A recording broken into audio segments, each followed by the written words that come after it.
Hey, everybody, it's me, Mark Wiggins. Welcome to Off the Bench magazine. I am your host, Mark Wiggins, and we are doing our thing again and have a wonderful, wonderful guest on. We have Tracy Hamlin on us. Hey, Tracy, how are you? Hello. Hey, I'm wonderful, just wonderful. Thank you so much for having me, Mark. I really appreciate that. You see me. Well, I see you, and I appreciate you taking time and being in places to be seen. So, Tracy, before we start the show, I don't do bios, I don't do intros, and yours is a healthy one. So, why don't you tell the people what you want them to know about you and what you're doing? All right. Well, my name is Tracy Hamlin. I'm born and raised in Baltimore, Maryland. I started singing at a very young age. I come from a musical family. And so we lived in what I call the community house. We always had company. And, my mother sang, my father sang, and I had three older brothers that would imitate the Jacksons and the Temptations. And so when one wasn't available to be there, I would fill in. And then I got so excited about filling in that when they all were there and I couldn't fill in, I was annoyed. So I went solo at 5 years old. Like, I'm tired of being this stand-in person. I want to sing all the time. So at 5, I just started you singing along to Shaka Khan and Natalie Cole and Patti LaBelle. And then by the time I got like maybe 7 or 8 years old, my neighbors, when they had dinner parties, would call my parents and say, "Hey, can Tracy come over and sing for us? We'll pay her." So as a little girl, I would go entertain my neighbors and their guests. And then at age 11, I got in my first band. It was so interesting because my brother took me to an audition, and the band, they kind of laughed, thinking, "Oh, this little girl wants to be in our band. How cute. But since she's here, let's just let her audition." But she ain't getting the gig. But they heard me sing, they loved me. And that Saturday, I was on their gig. And that started my journey of getting paid to sing in bands. And at 11 years old, I was traveling along the East Coast doing private events with this band, and I've been singing in bands ever since. So then from there I went on to become classically trained. So I had 5 years of classical training, singing songs in French, German, and especially Italian. And, so from there is where I got my vocal foundation, because while I didn't enjoy the experience, it wasn't until it was over that I realized that I should have really taken even more advantage. But because of that technique that I gained from being classically trained is why I have the vocal foundation that I have today. And so from there, I went on to teach music appreciation. Well, even before that, I did the whole pageant scene. I was Miss Baltimore, I was Miss Maryland, and and that helped me to it helped to really build my self-esteem, and it really helped me to gain confidence. And from there, by 2004, 2005, I was unable to get a record deal. I had done a million demos. I was singing all over the place. Mm. And because I was a versatile singer, because I did country, jazz, rock, rap, I did a little bit of everything. Record labels, they want to pigeonhole you. They want you to be in one box. And if they can't figure out what you are, they don't want to deal with you. So I decided to start my own label. So I couldn't get a label. I couldn't get a deal. So I started my own label, DMH Records, my late mother's initials, Dorothy Marie Hamlin. And, so during that time, from then to now, I've recorded 5 CDs, Mm. and working on number 6. So super proud of that. And, when I didn't get booked for gigs, I became a promoter and created my own. And when I wasn't getting booked for festivals, I started my own. So I have a festival and concert series called Sweet Jazz. And what I love about the festival and concert series is that it allows me to use my platform as well as music as a catalyst to give back to the community. So with each event that I do, I give 2 music scholarships to students to have private music instruction in the community, as well as giving a donation to a local charity. And I usually perform with my full band and background singers. I also bring in another international artist, as well as spotlight on a local artist. But the scholarship recipients, they perform as well. So I just love that being a recording artist and pursuing my dream to be a singer helped me to find my purpose, which is giving back and serving my community. And that's the end of our show today. We want to thank Tracy. Listen, you have done a lot. That's interesting. Thank you for sharing that intro. Like again, there's no way I could ever have done that justice. I think this is way more important that you say these things because I'm listening. And so I got questions. I told you I'm gonna have some questions. So Okay. go talk to me about the difference. I've heard this artist, I've been classically trained to do the classics. What really does that do for you and how does it help you as a singer or as an artist become a better? Yeah, it helps me because I had a lot of bad habits that, I wasn't breathing properly. I was not concerned about just the technical piece, meaning diction and having that discipline as a singer. So when I first started my lessons being classically trained, I was in a band and I literally quit the band because doing one negates the other. So I would learn how to sing properly and then go do a gig and I'm back to my old habits. So I quickly realized that I couldn't do both. And I went with the classical piece, but it was just so interesting because I just did not like it. But when it was all said and done, I realized what a fool I was and how if I didn't have the classical training that I have, I would not still have the range that I have, the power that I have, or the discipline, because my largest fan base has been overseas from the start. And with me traveling to different climates, time zones, Mm. because of what I learned through my classical training, I have never had any kind of vocal issues. And I have allergies, I have asthma, and I know what to do to keep the machine running because I always let people know of all the instruments in the world, the voice is the only instrument that is internal. So what happens to your body happens to your instrument. So if I don't take care of my body, I can't sing. And that classical training is what helped to give me the discipline and technique that I need to maintain great vocal health as I travel the world and sing. Because I performed in it's 58, 59, somewhere around there, 58, 59 different countries. Oh wow. I know, right? It's still when I say it, it's like, oh That's a my goodness. lot. Like you don't ever like you're always on the go. I mean, that is, but Yeah. so when you're in your passion though, do you see this as work or do you see it as something that is like God given that you got to do? Yeah, I mean, sometimes the travel can be a little bit tedious, but then I have to remind myself that, you could just be in the middle of nowhere doing absolutely nothing. So it comes with the territory. So, for me, it's all about just preparing so that I can enjoy the complete journey. Hmm. Now, do you still train? It's, to me, what you just explained would be similar to basketball fundamentals. Like Mm, you don't have the fundamentals down, whether it's right, shooting, defense, whatever. Your game is trash, or it's going to be always be off. You may be good, but you right. you lack something. Do you still practice and work the fundamentals, if you will? I still take voice lessons. Mm, Yeah, and I mean, I tell people all the time that, you have to stay in it. And when I meet vocal coaches that don't really do this, I kind of don't understand because I feel like a lot that, because, I was a vocal coach for 20 years. mm, And just because I was just so passionate about when I thought about my journey and what I needed to succeed, I know that a lot of people don't have that. So I think it's so important for me to give back. And it's important for me to stay in practice so that I can continue growing and continue getting better. hmm. I love it. I love and that ties into the off the bench mantra, right? The mindset is you have to get up and go get involved. You never stop Absolutely. working. And I always have to say, we're getting better than yesterday, and everybody say better because I don't want to be the best because at some point the best it means there's no more room for growth, right? No, thank you. I think what you is so important because, like, for instance, my husband is my number one fan. So Mhm. he always says, "You are the best singer in the world." But even though he thinks that, and there are other people that think I'm just incredible, it's always a whole bunch of folks that think, "Oh, she is trash."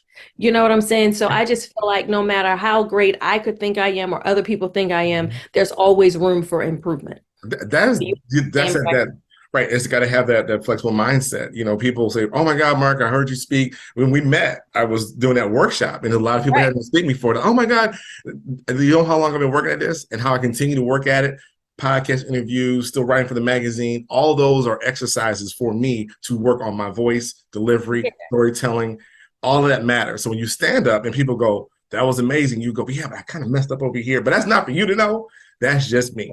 Because everybody should have a And coach. you were such a natural. I thought you were such a strong speaker that day. So you're a natural. It Oh, was thank you. But like you, I work still at it. You know, I still have coach, right? I still work on my skill set because I'm telling other people you need to continue to work. So you got to keep working or you will be a hypocrite. But right. it's the same mindset. I love the fact and hope the people out here watching and listening who are working on that craft, that thing, recognize you've got to get the support. You got to keep working at it. Absolutely. Absolutely. I mean, I have at one point, whenever there were friends that were going on the road with Justin Bieber or some of these major artists, I was everybody's go-to person like Tracy. I'm going on the road because I'm that girl that when I get into a situation, I learn what tools I needed that I didn't have. And then I create those tools for people coming behind me Yeah, because I think it's important to set people up to win. yeah, exactly right. So when people were going on the road, what should I do? How should I be? What do I need? So I started giving people going on tour baskets. This is everything you need. And then that got a little expensive. So I just created a Word doc that going on tour, I email it. This is all the stuff that you need to get. Mm. And you do you still tour with nationally any known artists? Do you still solo in? You got your own thing running or So more? What are you doing now? work is starting to come back post COVID, Mm. but I haven't been traveling the world as much as I did before COVID.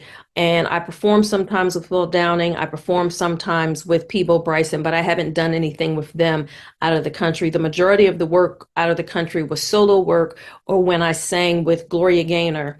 And when I was on the road with Gloria Gaynor, I was also often her road manager because I would step in whenever her road manager wasn't there, and that was often. And but I first started touring the world when I was with jazz group Pieces of a Dream. Oh yes, I saw that. Aren't they from here? Where are they from? Or They're from Philadelphia. Philadelphia? Philadelphia. Yes, they were in DC all the time. And Yeah, exactly. They were. Yeah, my first gig with them was in DC. I probably saw you. Was that what 75, 76 when you were there? No. No, I've only been here since '93. So no, piece of a dream. So that's amazing that you still have that passion and drive to get out and do those things and sing and whatever. So your projects that you're working on, you said you're working on a new CD right now. Yes, so I'm trying to finish up. I'm behind schedule, but I'm doing a Christmas EP. So last year, I released an original Christmas song written by my dear friend Rodney Shelton in Charlotte, North Carolina, called Christmas with You. And when I tell you, he just really put his foot in that song. It is a great song. And so I'm doing a couple of covers that I'll leave as a surprise. Oh, And it'll be an EP. So it'll be the song that I released last year, plus 4 new songs that I've recorded in the last couple of weeks. And then at the beginning of the year, I'm going to start working on a jazzy R&B EP to be released in the spring. So that, that'll be CD number 7 because mm, the Christmas EP will be number 6. okay. All right. It's November, so it's coming out when? It's coming out the second week of November. But see, the great thing is it's on my label. So Mm, it's not like a major label. You got to get in line and it could take a year and a year and a half, 2 years. When it's on my label, I can say when, and all I got to do is go into my account and set up everything and it can be out there in no time. so it's basically almost like saying self-published for people who write books. That Exactly. okay. All right. Exactly. I'm tracking. I'm tracking because the music thing has always been fascinating. You know, there's what you see, and then there's what goes on to get to that point that people don't know about. The Exactly. grind of it all. The grind of it all. So It's great. when you're singing back up with Will Downing and the rest of the people you've listed, what does go into that, and how do you prepare for it? It's a lot of work because it's rare that folks give you the tools that you need. Hmm. So if I'm singing with Will Downing and I accept those gigs because it allows me to be featured in a solo spot. So Will Downing, when I sing background vocals with him, I do it because I know he's gonna feature me 2 or 3 times in his show. So technically people will either send you the MP3s or you have to go find them yourself. And then I have to sit and write out the lyrics and create in the lyrics if it's unison, if it's harmony, and any other little notes that I need to take, and I commit it all to memory. The same thing with Peebo Bryson. They send you the titles of the songs, and you have to go find the songs. And then when you get to the gig at sound check is when you hear their arrangement and you got to commit all of that. I mean, I guess they would allow me to have a book on stage, but I just don't like to. I like to commit it all to memory. Wow. And That's skill right there. That's skill. A lot of skill. I mean, but we appreciate the effort. I did listen to some of your songs on your page and your CDs. Your voice is amazing. So thank thank you. you. Put it out there. Put it out there. So let's move over to your other business. I'm gonna say your main business, but the jazz concert series, Sweet Jazz Festival Yeah. concert. Talk more about how you moved into that space, what does it do, and where you're trying to take it. Well, the interesting piece is I got introduced to behind the scenes of the music industry when I worked for Russell Simmons at Def Jam. So I was working with LL Cool J, Third Base, Slick Rick, Public Enemy. And so my job was to go to radio to get their records played. I covered the Mid-Atlantic to the Northeast. So I covered radio from DC up to Boston. And whenever those artists were in my market, I had to put together meet and greets before their concerts. I had to set up radio interviews. So that was my first taste of behind the scenes of the music industry. And I was absolutely awful. And I did not belong in that space, but it prepared me in a lot of other ways, just helped to shape and mold me in a lot of other ways. And so fast forward to 2004. Actually, 2003 was the first time I performed in St. Lucia. And I ended up doing 3 to 4 gigs there a month. And there was I was hired to do a private event. And the next year, the person had prepaid the artist, major artist, who shall remain nameless, but artists you've absolutely heard of. They disappeared with the money. And so he reached out to me because he said, well, Tracy lives in the States. She must know everybody. I did not. But he said, can you get me, so I tried to help him find the artists. Their websites were down. Their cell phone numbers had changed, couldn't find their managers. So he said, can you get me somebody? It was like 4 weeks out for this party. And I got him Wayman Tisdale, Kirk Whalum, and Jeff Golub. And that was in 2005.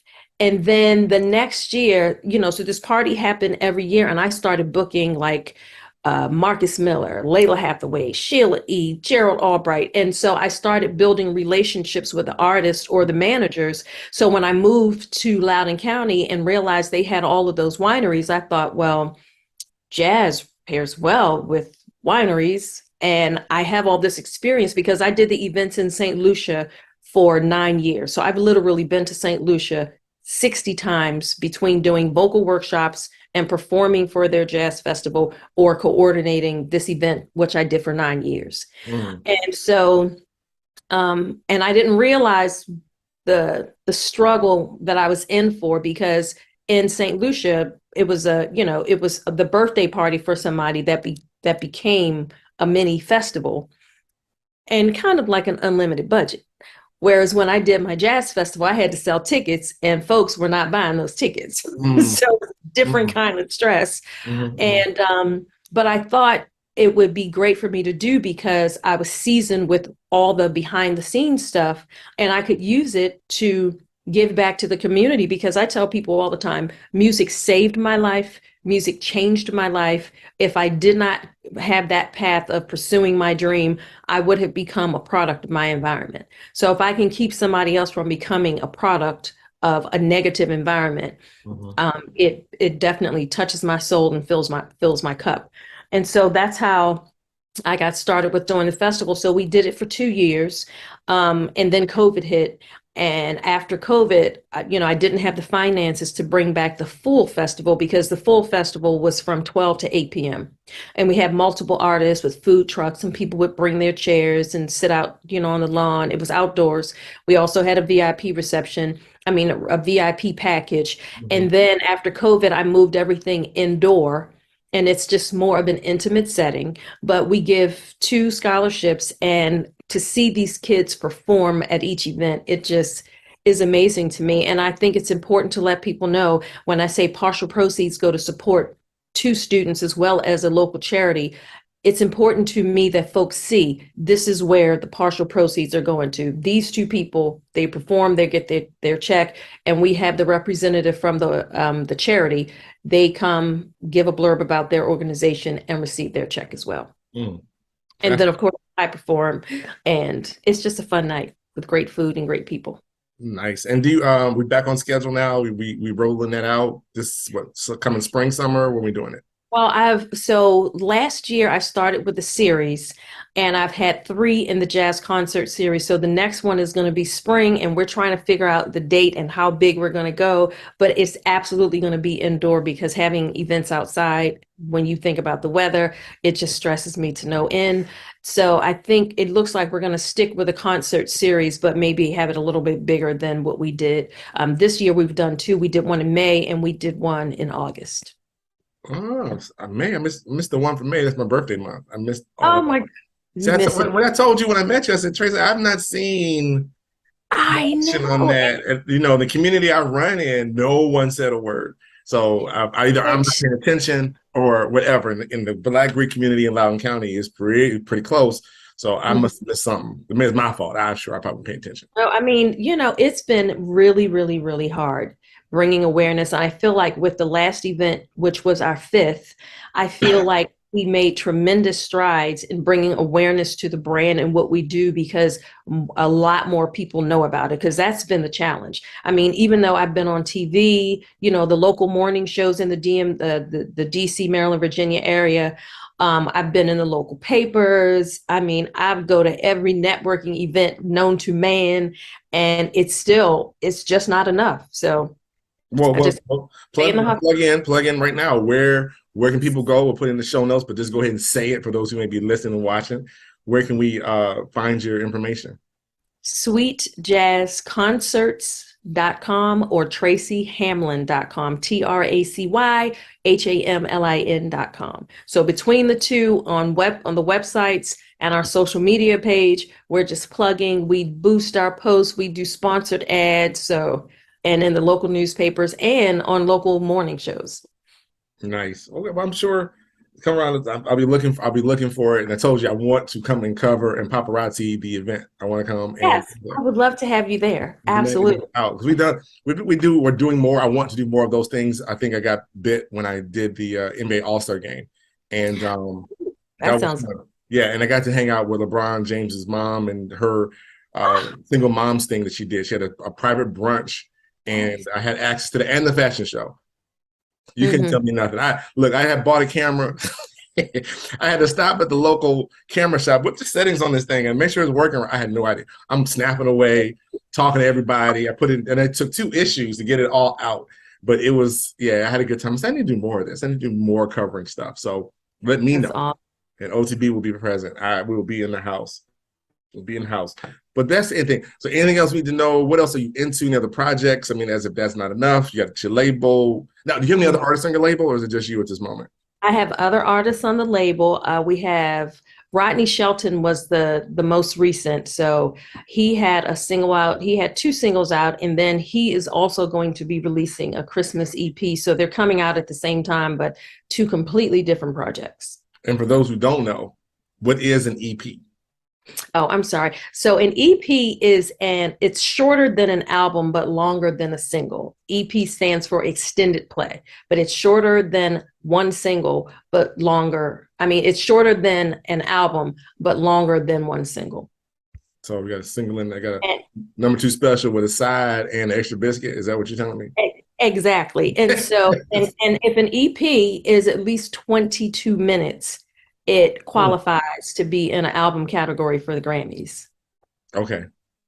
So 22 minutes. So yours in that range. So you're 22 minutes. Mine will be in that range. So I'm a voting member of the Grammys. I'm a former national trustee. So I sat on the national board representing the voice of the independent artist through the DC chapter. And it's so interesting because with that experience, typically as a national trustee, it's 44 trustees. We're considered the bosses of the Grammys. And so we're involved in some of the very important decisions that you hear. And as a trustee, you may be on one national committee, rarely on 2. I was on 5. So I got a front row seat to all of the stuff that was going on, but I was just especially happy to be the voice of the independent or artists because it's an organization with like 20,000 members, but only 1% of those members are your A-list artists. Everybody else is like me. Really? Oh yeah, so I mean, I served with folks like um, John Legend and people that manage the big country artists and Beyonce's manager, and those are the folks that I served with. So I think it was very important so that they understand the plight of the independent artists and that whether we're household names or not, what we do equate to success to a lot of people, and folks want to hear our stories, and the rules that they make and the criteria that they create needs to be something within reach of the majority of the membership, which is independent artists like me. Mm. Help me out. I got questions. So Mhm. you're saying indie artists. The only thing I'm gonna say the only thing, maybe because the genre I run with. When you say independent artists, what runs to mind are the rappers in the basement who make their own CDs and stuff like that. That is anybody who's not on a label is an independent artist. Is that correct? Right. So when I say I'm an independent artist, that usually equates to I do not have a cash machine attached to me, and I am doing the majority of the work myself. So for me, I'm the label, I'm the agent, I'm the manager, I'm the tour manager. I'm doing, when it's time for me to record, I am the project manager. I'm choosing the songs, I'm choosing the instrumentation, I'm choosing who plays what, who produces, who engineers, getting the photo shoot done, arranging the songs in order, getting the mixed and master, choosing who and when and how and why. Yeah, so it's a lot. So what would you say to up and coming aspiring indie artist who's watching and listening to you right now and they're getting all geeked and gassed? I want to try. What's your word of wisdom to them? Oh, it's several words of wisdom. First of all, you have to understand that the music business is a business. And especially since we're in 2022 and so much information is available at your fingertips on the internet, take advantage of that. Um, Consistently work to perfect your craft. I mean, I've been doing this for years. I still practice, I still warm up. I'm still in the game like I just started this because it's important to make sure that I show up and show out every time I step out there on stage. Um, it is, and I think it's so important for you to be willing to invest in yourself, which investing in yourself now doesn't cost what it did back in 2005 when I started. Be willing to step out on faith, and if you feel like you fail, you have to take the positives from that because in order for you to succeed, and most times you have to fail first. So failing is not the negative that it sounds because that's how you learn and grow and you're able to reach your destiny and shine from failing and learning from those mistakes. So be willing to step out on faith and invest in yourself. You don't have to wait. You don't have to wait for a record label. You don't have to wait for a manager. We now live in a day and time Hmm. that you can do it all yourself. Yeah, so some words right there. I love the word you dropped. Those who follow along with me all year, you use the word willing, and willing is my word of the year. So I have a word of the year, and this year's willing. Uh, Yes. what then was the title of the workshop? So, and that was one of the points is, are you have to be willing to do that? Most people, when they don't opt to do something and blame something else, or oh no, you're just not willing to make the effort. Point blank. Yeah, Period. and I tell people all the time, opportunity is not going to personally come knock at your door. You have to be willing to create your Mm-hmm. own destiny. Mm-hmm. And I mean, and that's what I did. Like when I wasn't getting booked for gigs, I found popular clubs like in Atlanta, Birmingham, Alabama, New Orleans, Baltimore, and I would go to club owners and say, hey, you don't know me, but that's fine. This is what I've done. This is what I propose. Allow me to have 100% of the door. Allow me to sell my merchandise, my t-shirts, my CDs. I keep 100% of those sales. You keep 100% of your food and your alcohol sales, and we both share in promoting. And it's amazing how many people said yes. And the first couple of times I didn't win per se, but I was able to leave a blueprint so that when I came back the second time, it sold out. And so when I did it that way with becoming a promoter, I made more money as a promoter slash artist than I would have if they had just booked me in my band. Wow. That's interesting. So those Mm. nuances. Do you teach a master class? I know you've been giving out baskets and lists, but do you do a master class? Well, you know what? I do master vocal classes and, I've done them here. I've done them in Birmingham, Alabama. I've done them in Atlanta, and I've done a lot of them in St. Lucia, as well as the island of Grenada. Mm. Yeah, the tactical side. I think for most is probably the things you mentioned, the booking, the business side of things where people probably fall short, can sing, can write, put it together. But like most artists, they're great artists, but they're horrible business people. Right. And you know what's interesting? 2 hours ago, I was just on with students from Rider University in New Jersey in their music business class talking about a lot of this. And they also wanted to know about my process when I record because they couldn't believe that I was a singer and I produce my own vocals and I'm also engineering my own sessions and I'm the label. They're like, what do you do? What do you do to take care of yourself? And I'm like, I'm a spa girl. I go to the spa once a month and I make sure I put me on my calendar so that I'm taking me time because if I don't put my mask on first, I can't continue to do what I do and support the folks that I enjoy supporting. Absolutely. Well, Tracy, I appreciate you coming on the show and taking time to speak with us about you and your journey, your music. You have a new fan, and we're looking forward to all the stuff coming down the road. And appreciate you joining the magazine. Well, thank you so much. And I'd like to remind folks to visit my website, tracyhamlin.com. Follow me on Instagram and Facebook. I'm there. It takes a village to keep us indie artists thriving, and your support is much appreciated. And thank you so much for having me, sir.